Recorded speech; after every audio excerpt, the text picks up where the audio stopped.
എല്ലാവർക്കും നമസ്കാരം സുഹൃത്തുക്കളെ. ഞാനിപ്പോൾ ഉത്തരിച്ചുണ്ട എന്ന് പറഞ്ഞൊരു ചെടിയാണ്. ഔഷധക്കഞ്ഞിക്കുമായി ബന്ധപ്പെട്ടിട്ടാണ് ഞാനിത് വീഡിയോ ചെയ്യുന്നത്. അപ്പോൾ ഇതും തന്നെ നമുക്ക് നാട്ടിൻപുറത്ത് കാണാൻ കനിയായി മാറിയിട്ടുണ്ട്.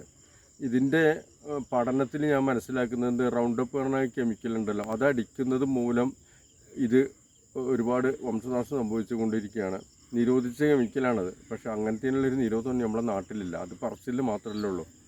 അപ്പോൾ ഒരു വർഷത്തിൽ നമ്മൾ കഴിക്കേണ്ട ഇത്തരം സാധനങ്ങളൊക്കെ തന്നെ നമ്മൾ കുഴിച്ചിട്ടുണ്ടാക്കേണ്ടതല്ല, ഓരോ സമയത്തും ഉണ്ടാവുന്നതാണ്. അപ്പോൾ ഈ ചെടിയൊന്ന് നിങ്ങൾക്ക് മനസ്സിലാക്കാൻ വേണ്ടി അടുത്തുനിന്ന് ഇത് മുകളിൽ ഇലയിലൊക്കെ മുള്ളുണ്ടാവും, കൃത്യമായിട്ടൊന്ന് നോക്കാം.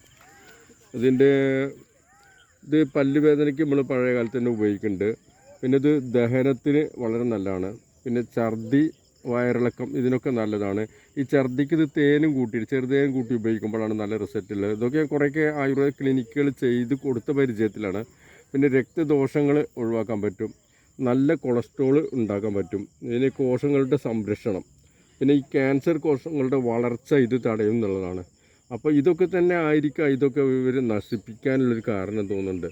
ഉത്തേജക ഹോർമോൺ ഉണ്ടാക്കാൻ പറ്റും ഇതിന് ശാസ്ത്രീയ പഠനം ഞാൻ രണ്ടും കൂടി പഠിക്കുന്ന ആളാണ്. പക്ഷേ ഇതിന് ശാസ്ത്രീയ പഠനം കൂടുതലില്ല എന്നാണ് എനിക്ക് മനസ്സിലാക്കാൻ പറ്റുന്നത്. ഇതിന് നല്ല കഴിവുള്ള പാരമ്പര്യ വൈദ്യന്മാരെ സമീപിച്ചിട്ട് കൂടുതൽ ഇനിയും ഇതിൻ്റെ ഈ വേരുണ്ടല്ലോ ഇതിനെക്കുറിച്ച് എനിക്ക് കൂടുതൽ പഠിക്കാനുണ്ട്.